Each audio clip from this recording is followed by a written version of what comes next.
once you go down that path, you naturally trend to trust the government less because your eyes are open. They haven't exactly been truthful with this, so are they truthful with that? Trump said the other day, we're going to grow our way out of this. That's great.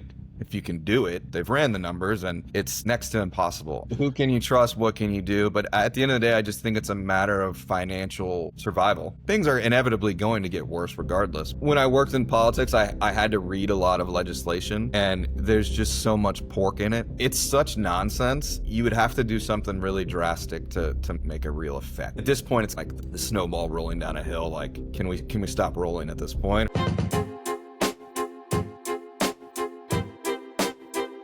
Welcome to the Bitcoin broadcast. Today we have on Matt McBride, aka BeefToshi. How are you doing today, man? Doing awesome, man. How are you doing? Oh, I'm doing great. So, I know you've been on a couple other podcasts, but do you mind explaining kind of your background, how you got into Bitcoin, what you were doing before Bitcoin, and what's going on now? Yeah, absolutely. So, right out of college, I worked in politics for a few years, and I really went down the libertarian rabbit hole.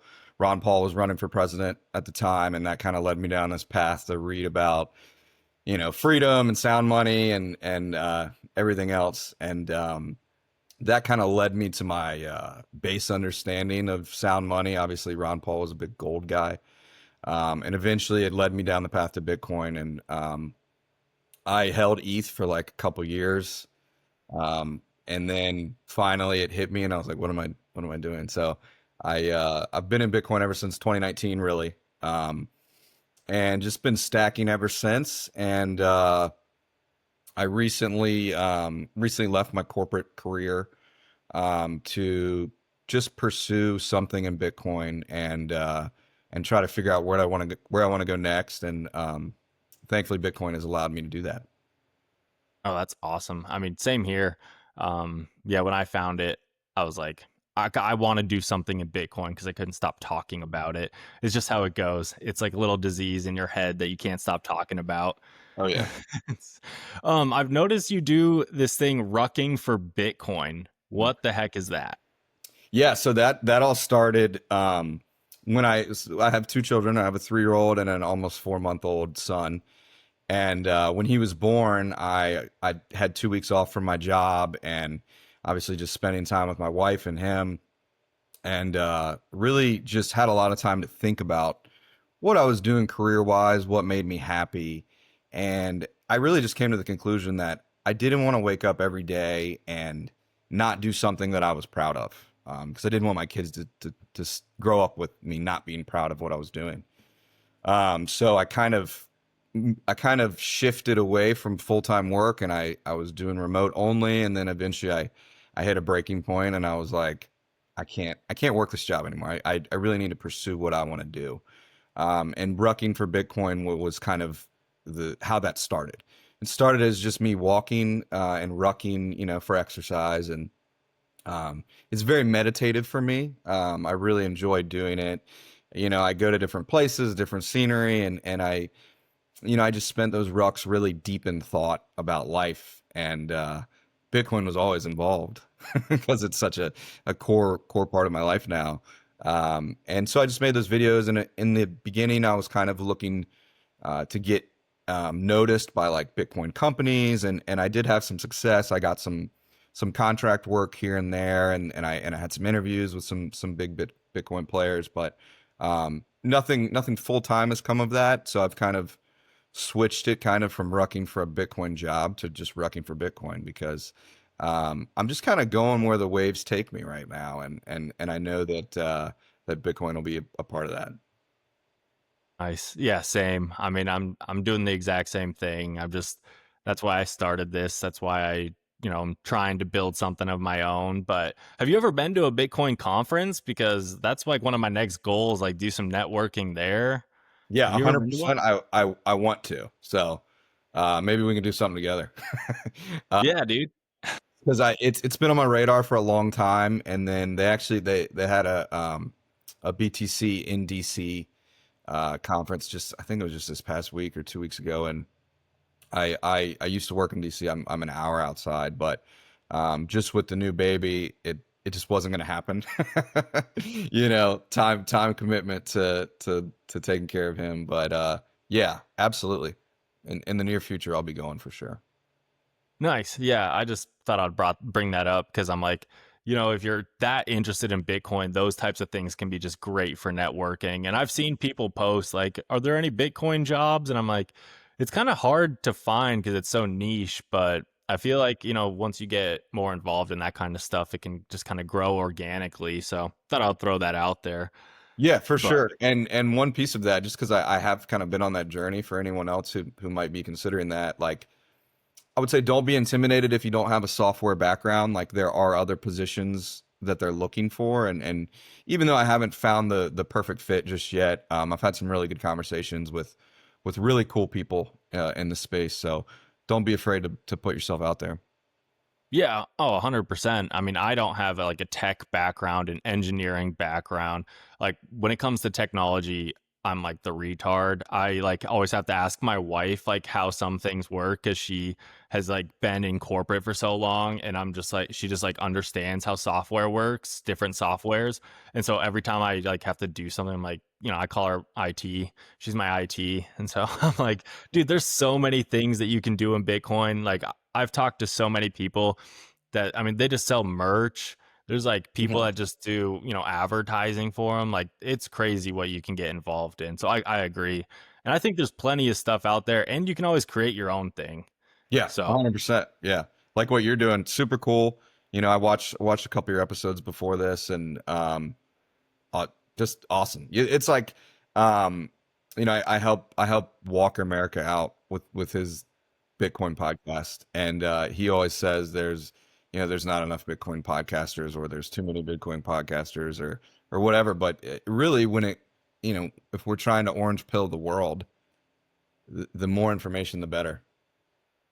I think there's plenty of room for Bitcoin podcasts. People always think it's like oversaturated because, you always see like the big names, like it's like you see the Lynn Alden and then you see, Walker on there and then, what Bitcoin did, Danny Knowles. And so you see like the same names over and over and over. But I'm like, dude, there's billions of people and just think about how many people actually own Bitcoin. It's such a small percentage. It's like, no, the more education that you can get out there, the better. And so, yeah, Yeah, I agree with Walker. and different personalities are gonna or resonate with different people. Like I saw Lawrence Lepard and a couple other guys that did they started like a Bitcoin boomer podcast or something, which is great because I can send that to my dad, um, and that's the beauty of Bitcoin. It crosses all lines. It's for everybody. So Yeah. So what was your like aha moment? Did you have one where it kind of like clicked for you?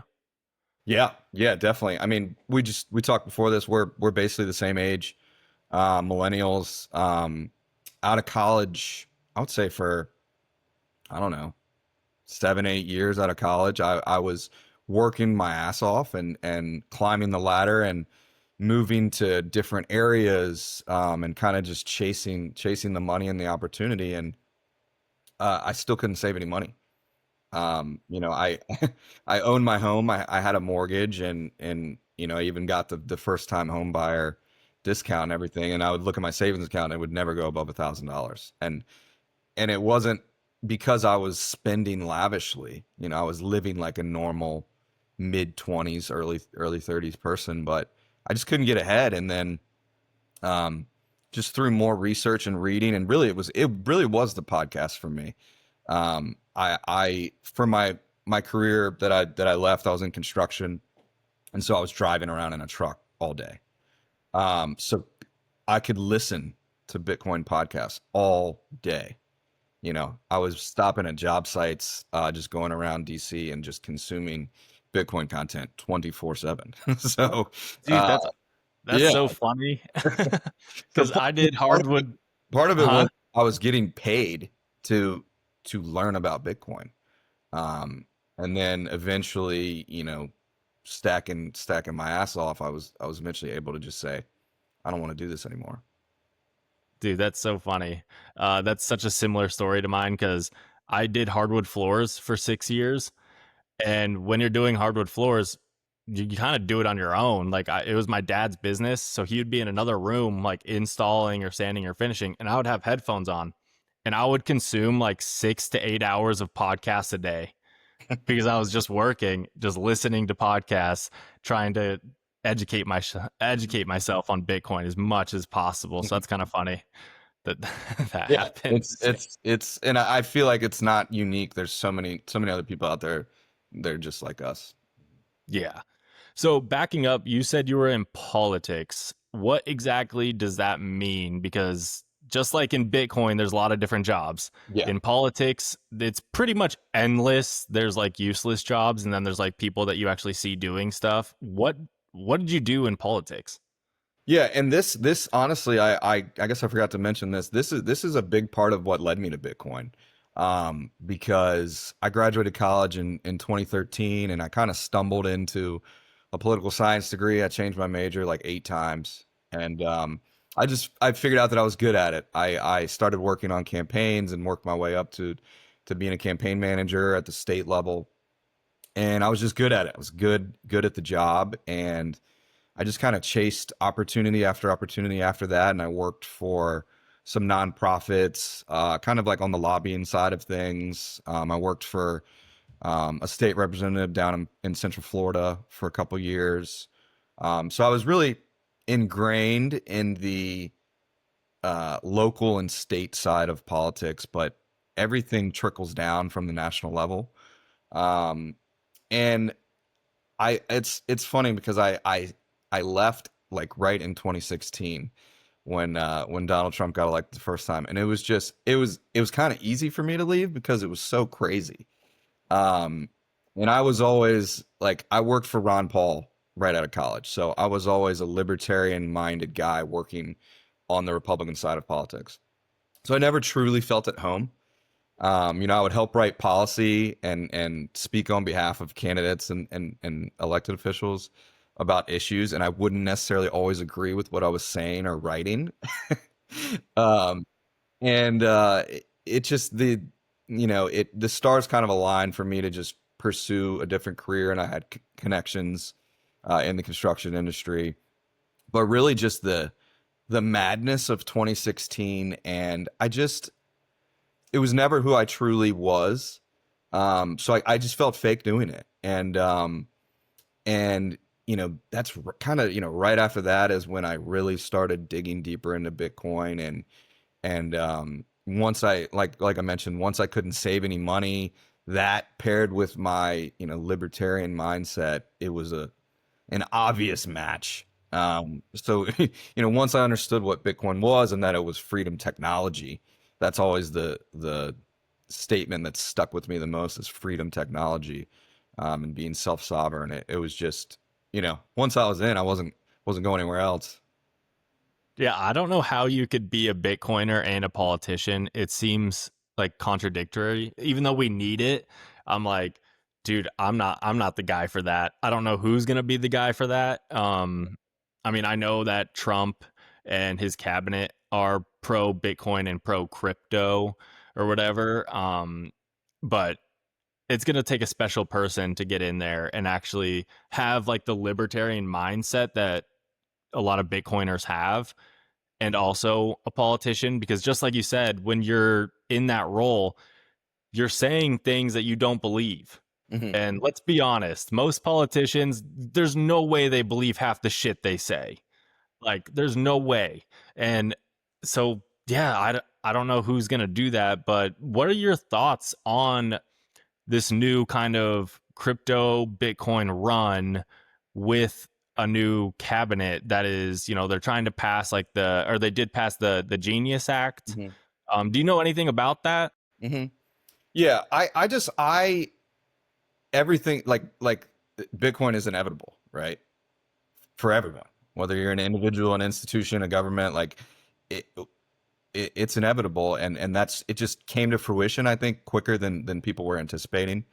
Um, like they don't have a choice. Like whether we're talking about crypto in general, I mean, all of the recent stuff with gold running up, and everyone's like, "Oh my God, everyone's fleeing to gold," and it's like, we've been saying this for 10 years.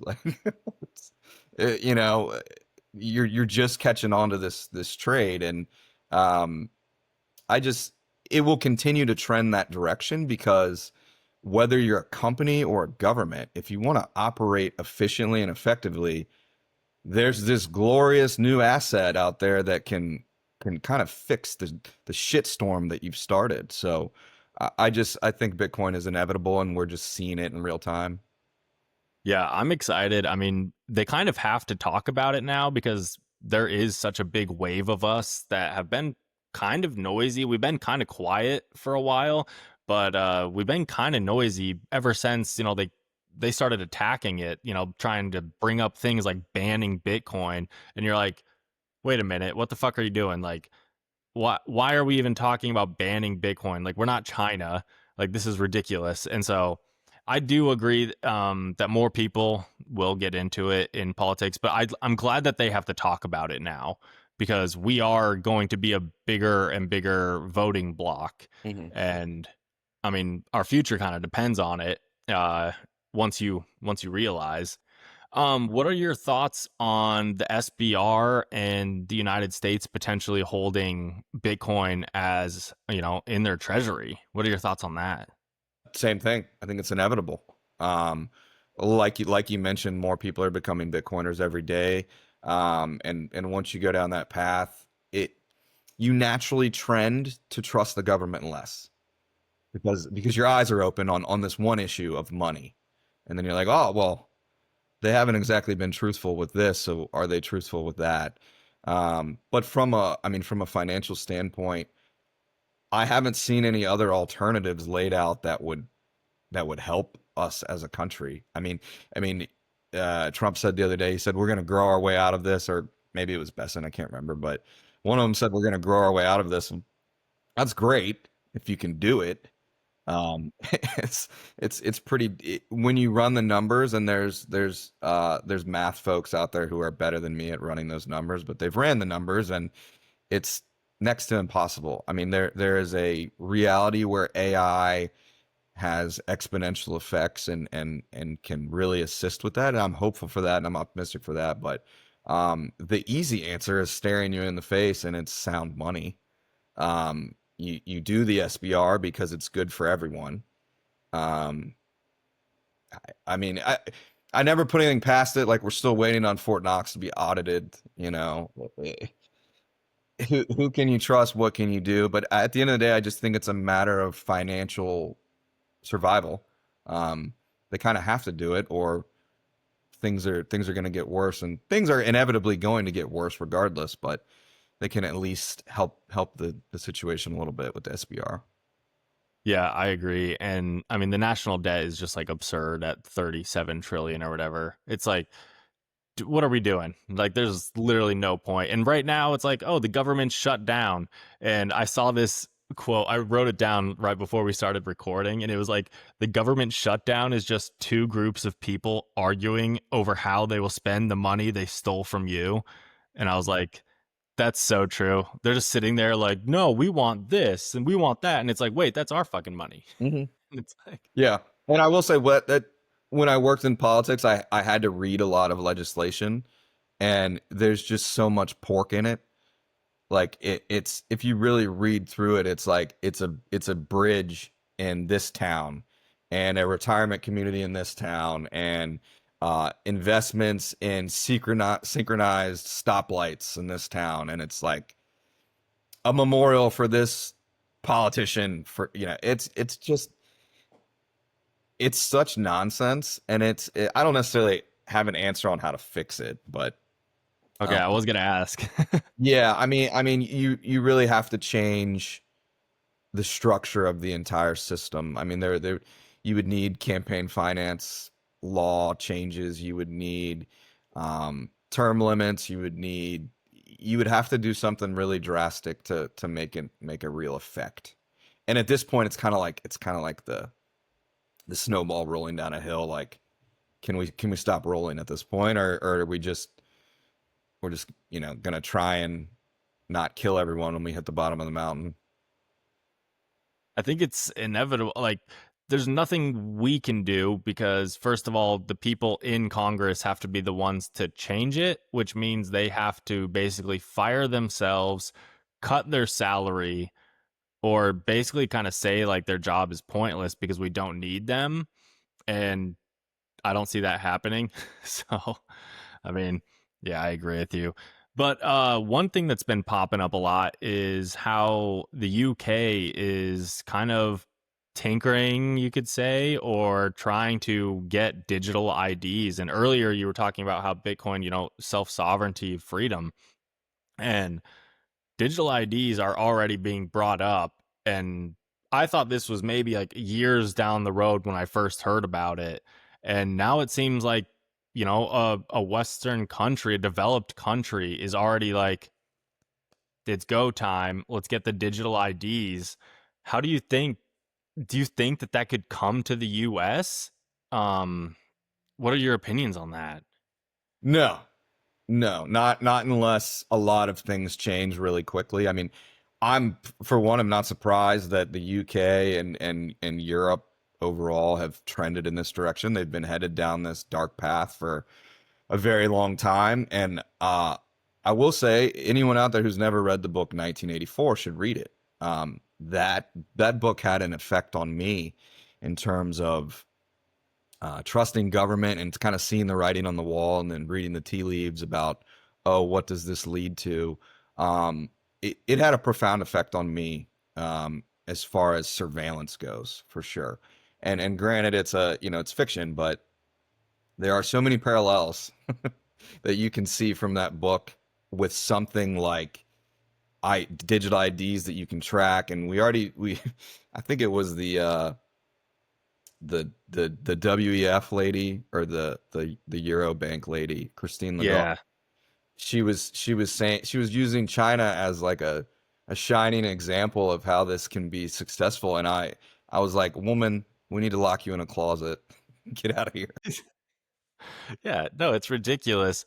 And I've seen a lot of people be like, once they have digital IDs, then the next step is, your central bank digital currency, your CBDCs.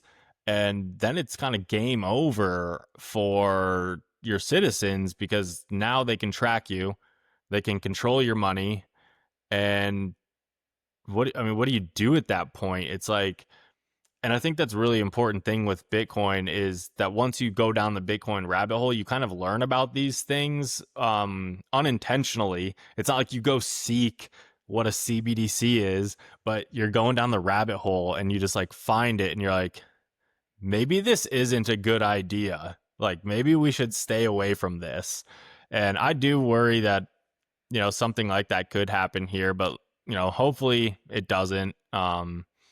Hopefully we get some people in politics that will actually speak up against it like they did somewhat recently. But um Yeah, with the only thing I would add is just like because I didn't really speak on it that the ethos of America. I mean, what this country is about. Like everyone loves freedom and liberty and don't tread on me. And while one side of the country predominantly is like, well, we think government can fix this better, and one side of the country is like, well, we disagree with that vehemently.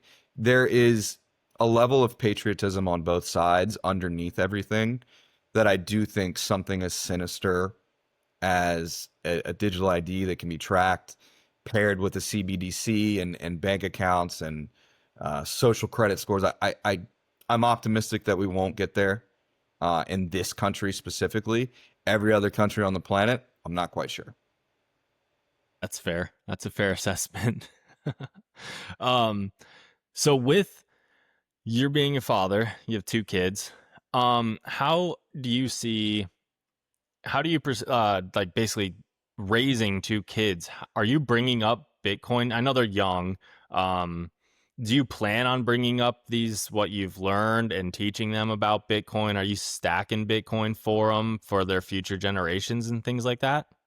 Yeah, 100%. I mean, if things continue this way and I have some ideas for what I'm going to do career wise. I'm obviously not just going to sit around for the rest of my life. But I'm going to have to explain to them, why wasn't I working a normal job? You know, Daddy, why are you home all the time? Well, because this beautiful thing called Bitcoin came into my life and allowed me to do it. But I mean, yeah, they're too young at this point. They're 3 and 4 months. So the only idea that I've had was, which I will do soon, is some sort of content where I get my daughter to say buy Bitcoin or something. But I've also been hesitant to put her face out there just for security reasons. Um, but no, I mean, I've kind of already done that in a sense with my wife. She understands Bitcoin pretty darn well now. I mean, she's trusted me along this journey, and there's anxieties and like, well, we why isn't there any money in our bank account? And I'm like, well, it is. It's just not in that bank account. Like, here, let me show you, sort of thing. And I got my father to buy Bitcoin around, like, I think it was around like 60K this past time around, and the best way to show people is to just get them to buy some, and then they just watch their net worth rise.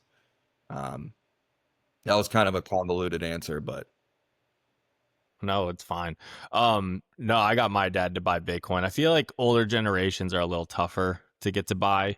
They're kind of stuck in their ways, and I'm sure I would be the same if I was like 60 years old. I'd be like, I'm not buying that shit. But I don't. yeah. Well, and now with gold running up, everyone's gonna all the old guys are gonna be like, I told you to buy gold and hide it in the backyard, like. I know. I think my dad owns a decent amount of gold, and he's always just had like gold coins. And I was just, I okay, he has it, but now it's like running up, and I'm like, well, at least my inheritance is kind of there. That's nice. So Yeah, it's funny we mentioned that because my mom's in town. She's actually visiting right now, and um, one thing I do, like, orange pill wise, like, I have a wide audience on Instagram because I'm a millennial. I don't know if it's similar to you, but like when I was in college, everyone's on Instagram that's my age. So they're all normies for the most part. If I had to guess, of, like, I don't know, if I have 1,000 people in there, maybe 5% of them own Bitcoin, you know, optimistically, probably. So every now and then I'll put something out on there. And I recently put out the post that James Lavish put up of it was the S&P 500 versus gold versus Bitcoin, essentially, the chart. And this great explanation, I can't remember the guy's name who put it out there for it, but basically explaining it in really easy to digest terms, not necessarily financial minutia. So I posted that on my Instagram, and I got a couple people to respond, but I couldn't believe how many people didn't, you know, just because we're always in our own little bubble. But when my mom showed up, she was asking me about it, and she was like, "Yeah, I was reading it, and it was, I didn't grasp all of it, but do I need to be worried about my money?" And I was like, "Yeah." And she's like, "Well, how much of our money should we put in Bitcoin?" And I was like, "Well, I got dad to buy some, but it's different for every age group. You guys are basically retired, so it's gonna differ for you. So I'll get back to you on that, but I will tell you that if I was 65, I would have all of my money in Bitcoin as well." So no, that's fair enough. All right. So I believe this is on your X account. You have, it's a very common thing that Bitcoiners say: "Fix the money, fix the world." What exactly does that mean to you? yeah, it's just always resonated with me so much because once you go down the rabbit hole and you see all of these problems in the world that you wouldn't necessarily think trace back to the money, and then you kind of connect the dots, and they do. For instance, the idea that nations wouldn't be able to um, start all these wars if they didn't have the ability to print the money to fund them. I mean, that at its root, that's really the war in Iraq and Afghanistan. I'm sure people who served, being the same age as me, and just how stupid that whole engagement was, and how we were played. Um, I use that as an example, and then also the electrical grid and what they're doing in Texas to stabilize that with the help of Bitcoin mining. The way they can capture flare gas that's otherwise wasted and turn that into energy. Other areas, obviously self sovereignty, being your own bank. uh Me as an example, I am not at a point where I can just go live on a beach for the rest of my life, but I am at a point where I can quit my corporate job because I have cushion, because Bitcoin gives me cushion. It gives me that ability to say I want to pursue what I want to pursue. So I see all these different outlets and positives to what it is. Everyone always asks you, what is Bitcoin? What is Bitcoin? And it really is, if you fix the money, you can fix the world. Not necessarily every aspect of the world. Some people are always going to have hate in their hearts. There's different nuance to it, but there's a lot of areas that could be drastically improved if we just fix the money. 100%. I'm in the middle of reading Lynn Alden's Broken Money, and well, I'm listening to it on Audible or whatever.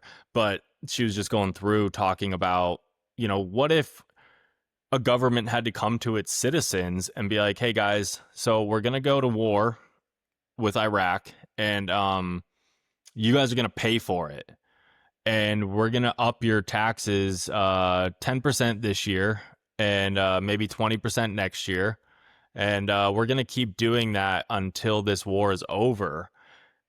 Do you think U.S. citizens would be like, "Yeah, let's do it. I would love that."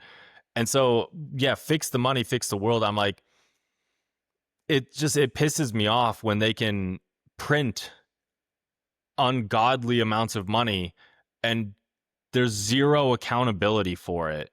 And it's they can just get away with it, and we are stuck with the bill essentially in taxes, in inflation.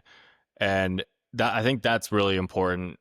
Fix the money, fix the world type thing. And I think that goes along with a lot of people saying, like Bitcoin is hope, because it's kind of like your last hope. And Yeah, I would say too, like I can't remember the quote about the revolution. Like, they're watching the revolution. The revolution is happening live now, and it is. It's a slow revolution. We're at the very beginning stages. We've only, penetrated so much of global wealth, and only so many people self custody Bitcoin. But the revolution has started.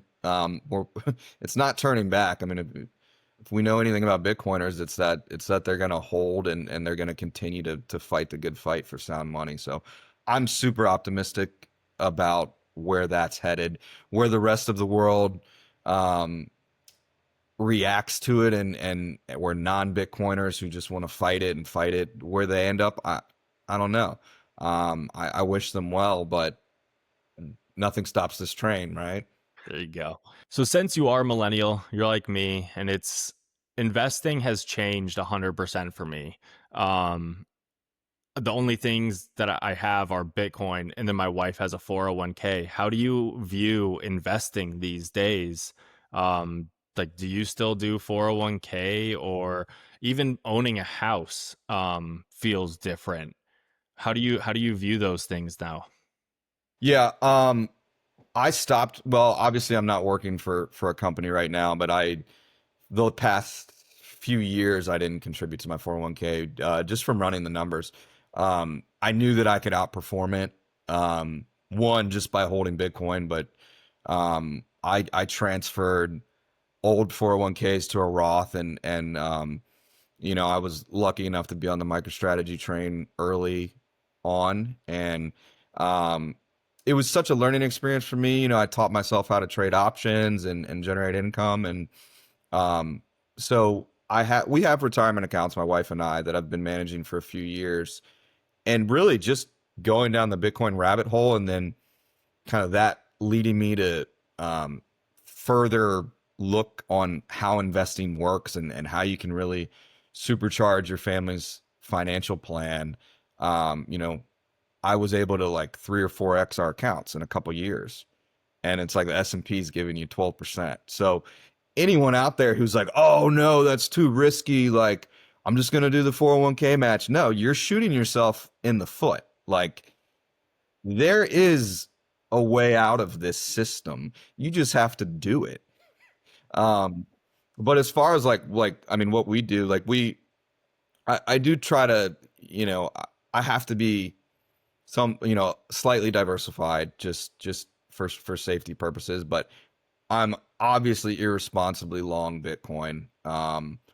You know, but I don't that's a funny saying, but I don't consider it irresponsible at all. I consider it extremely responsible. I mean, any aspect of my life that is considered long-term savings goes into Bitcoin. Um, I Same. have, especially now that I'm not working for a company and getting a paycheck, I'm finding creative ways to generate income for myself. But at the end of the day, anything that I can throw into Bitcoin is going into Bitcoin because I mean, I'm a charts guy. If you look at the numbers, if you look at the data, it points one direction. It's irresponsible not to hold Bitcoin at this point. I agree. So we did talk about Bitcoin and gold a little earlier. What are your thoughts about gold running up so much? Is that telling you anything? What are your thoughts about that? Yeah, I mean it's screaming at the world like, "Hey, this is happening." And that's why that post from James Lavish that I mentioned, it just I was like, "Damn, this is actually going to affect people."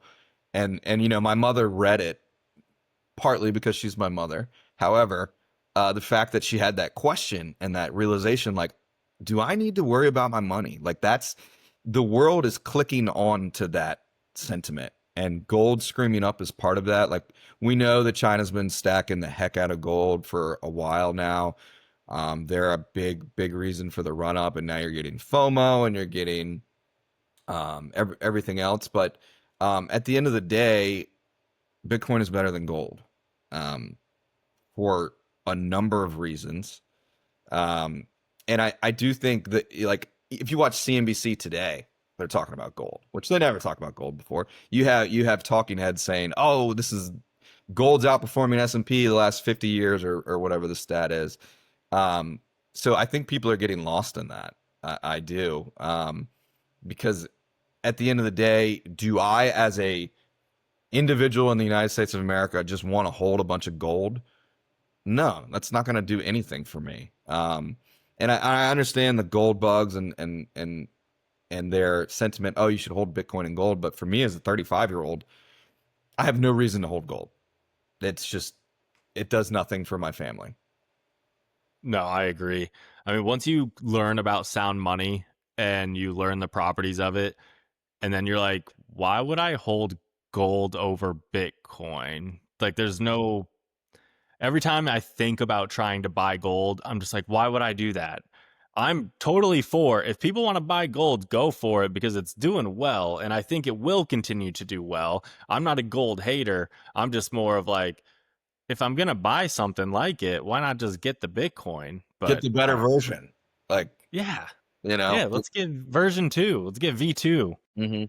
That's where And I'm at. well, the funny thing with me about gold is because I've always been kind of like into survivalism and like I always say I'm like half a prepper. I'm not like all in. Like I don't have a bunker. If I had a shit ton of money, I would have a bunker. But I I always hear people like gold for safety, like in times of economic uncertainty. Like I guess in the short term, yeah, but if you're really preparing for this crazy scenario when the economy crashes or the electrical grid goes down, like that gold is doing nothing for you. No one is gonna like this isn't this isn't the 1600s. No one is gonna trade gold with you. If you have supplies, if you have bullets, whatever it is, yeah, I think you're gonna be a little better off than just holding a gold bar. Like I'm just gonna get my gun and take it from you. Not really, I wouldn't do that, but um, that's the mindset. Yeah, I got asked on a different podcast. They interviewed me and they're like, what would you buy if you couldn't buy Bitcoin? If Bitcoin didn't exist? And I was like, ammo and land. Hmm. It's like, I'd Yeah. buy a shit ton of ammo and a shit ton of land if I could afford it, because that's what I'm going to. Um, but you were mentioning your mother. Uh, Orange pilling is like a super weird feeling. Uh, Sometimes it goes easily. Most of the time it goes awful, and people are like they fight you on it. At least this is my experience. They fight me on it, or unless I've given Bitcoin to people and I've been like, "Hey, here's $10. Just hold on to it." And maybe buy a little every paycheck and hope that they learn about it. Or I'm like, I gave the Bitcoin standard to them too. I gave them a couple bucks in Bitcoin and the Bitcoin standard and was like, read this. And then when you're done, I'll give you the big print. Mhm. But what are your thoughts about orange pilling these days? Like, I mean, your mom, younger generations. What are your thoughts around that? It's difficult. I mean, I think all of us, like even you think about like the best speakers of Bitcoin. Like I love listening to Jack Mahler speak because Yeah. he nails it every time. You have, Lynn Alden's great, Lawrence Lepard's great. Like all those voices that everyone in the Bitcoin community knows are all so damn good at it.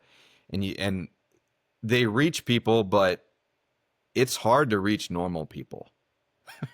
People who just are still in that kind of matrix, you know.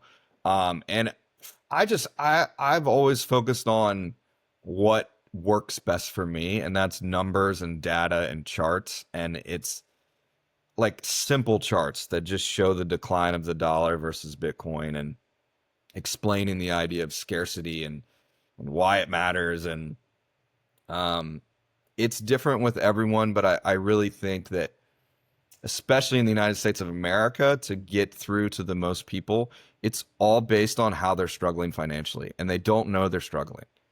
Like when I had the conversation with my mom, it was like, I didn't realize that that was happening, and I was like, yeah, that's why it's called a silent theft because it's a tick that's draining your blood, and you don't even know it's there.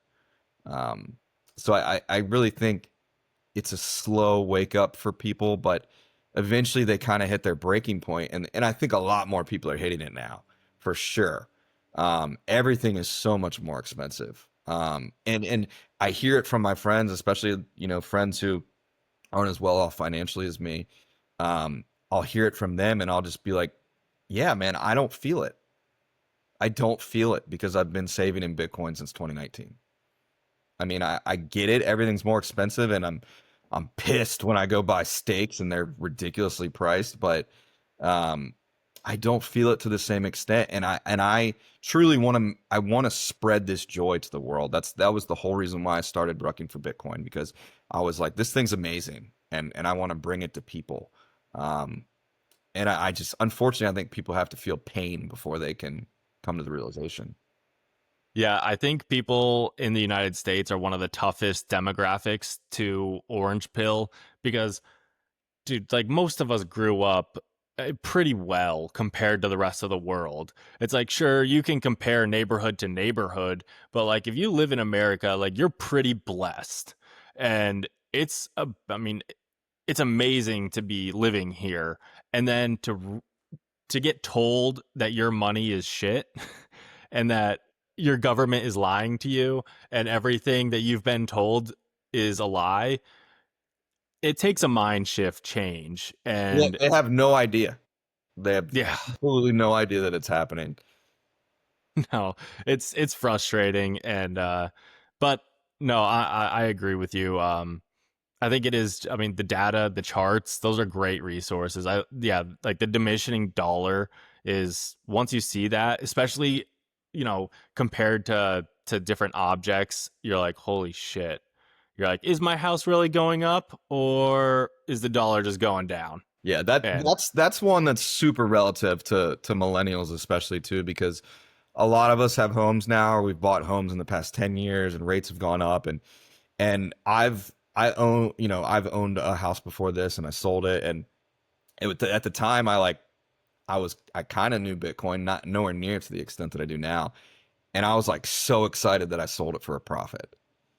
Like I sold it for like, I don't know, like 30 or 40 grand more than I had bought it for. And I was like, holy shit. How did all I have to do is buy a house and and live in it for 2 years, and then I sell it, and I'm making all this money, and then now I realize if you know you go back and you look at the numbers, and you're like, I didn't make any money on that shit. No, I agree. I sorry, this doesn't I don't mean to come off like I'm bragging. I'm just relating to your story. We bought our first home in 2018 and we lived in it for 5 years, and buying in 2018 when we were 27 years old and then we sold it in 2022, we made $200,000 Hmm. off of that house. We did zero improvements to that Yeah. house. I did nothing to it. Hmm. And I'm like, I already knew about Bitcoin at this point, and I'm like, how is this house? Like it's not even a nice house. And it was in like the northern part of Denver. Hmm. And it was like, how is this worth now 550,000 when we bought it for like 350,000 5 years ago? It just didn't make sense. Luckily I found Bitcoin throughout that, but yeah, it's weird. And the whole orange pilling thing with showing them that kind of stuff is kind of like an eye opener. But Definitely. all right, let's get into something a little more fun. Dude, we've hit some all-time highs. Yep. It's been pretty cool. How are you feeling? Sentiment? You pumped? You excited for the next couple months? What are your thoughts on going forward? I am. You know, 100K for me was like the big, you know, because as much as I believe and I have conviction in an asset, it's like, man, we got to get over that barrier because everyone's still talking shit to me. No, I'm just kidding. That doesn't affect me. But getting over 100K was huge for me personally, and then ever since then, I have been just immune to the price. I'm watching it because you know I do play around with it. Like I'll with a very small amount of money, I'll go long on it just to try and capitalize on some stuff. Um, but it's the next couple months. I mean, all indicators are saying liftoff in terms of fiat. So I don't see how it doesn't continue to go up. It would be shocking if we kind of stagnated here for the next few months, I will say, because a lot of the people that I really respect and read and listen to and I put a lot of weight in what they say, and also me personally when I take what these experts like Lynn Alden say, and then I look at a chart and I look at the data and everything matches up, and you know I'll try and take the other side of it, but cannot. I mean, I cannot see a scenario where we're not really going higher. And I back to what we were just talking about. I think it'll be a big wake up call for the world. I really do. Um, Hope so. for normies, I do think you'll get a FOMO rally. I think you'll get a lot of people jumping in, and we'll have a huge candle, maybe a couple huge candles, and then we'll have huge pullbacks, and people will get scared and dump, and you know there will be somewhat similar to 2021, but there's no way we don't go higher. I'm gonna put me down. I'm saying we're higher. Do you still think cycles are going to continue? Do you think we're going to do like a bear market in probably 2026 if the cycles continue? It's a great question. It's a really fun one to look into, and it's like that's one that I'm not going to put my fist on the table and take. So, I mean, it all makes sense that they would be. Maybe cycles continue, but they're not as abrupt. I mean, if you look at the maturization of other asset classes, that's kind of what's happened previously. So I could see it not being as volatile. Um, but I could still see some bit of cycles continuing, especially because of you know the minor rewards, the halvings. It's all part of the system. So you would think that it continues somewhat. Plus, it lines up with presidential elections. You know, there's all these factors that kind of contribute to it being a 4 year cycle. So it might not look the same, but I do think there will be some aspect of it. Awesome. I agree. I think it's almost like human nature at this point. It's like people expect it and then they kind of like, wishes itself into happening, or however that saying goes. But you know, it's I think it's gonna happen a little bit too. It would be pretty cool and shocking if we just like went up and up and up through 2026 and just kept going, and there was just no bear market next year. Uh, I would love it, but uh, no, I There's agree. there's random nights, and I don't know if you're like this. Like I've never been good at sleeping in general. Like I've taken medication to help me sleep before. I've tried meditating, but I just have an active brain, especially at the end of the day. And randomly, like if I consume a piece of Bitcoin content that really speaks to me and gets me going, I'm up. like I'm laying in bed looking at the price, like, and it happened like 3 nights ago randomly for me, and it's just, it's something about these next couple months. Um, like we've talked about, you've got gold ripping, which is oftentimes a precursor. You've got M2 that's exploded, and we've kind of, people are saying we've diverted from that track, but you could still get right back on the track. So I just, yeah, there's days where I'm just like, I'm doing my tasks and going through my day, but in the back of my head, I'm just like Bitcoin, Bitcoin, Bitcoin, Bitcoin, Bitcoin. so, Yeah, no, I am the same way. I'm usually up way later than my wife, because I'll sit there and I'll scroll X like an idiot, and then I'll see some content and it'll get me going, and then I'll start thinking. The only thing that helps me is going to the gym, and then I take magnesium. mhm. If you want to try magnesium, I think that's supposed to Same. help. I do both. Okay. But anyway, man, we're getting up to like top of the hour here. Do you want to send anyone to anywhere, your ex, anything like that? Yeah, absolutely. I'm on X at BeefToshi. I have the same handle on Noster. And I'm always happy to talk to people, do podcasts, work together. I'm open to work, as the LinkedIners like to say. So if you are looking for some help with a podcast, if you run a Bitcoin company, whatever it may be, um, I have skills that I can bring, and I love working in Bitcoin, and that is kind of my goal in life. Other than my family and being a great father and a husband, I want to bring Bitcoin to the world. Awesome, man. We'll leave it right there. That was phenomenal. Thank you guys for listening. Please like and subscribe if you have not, and we will catch you next time.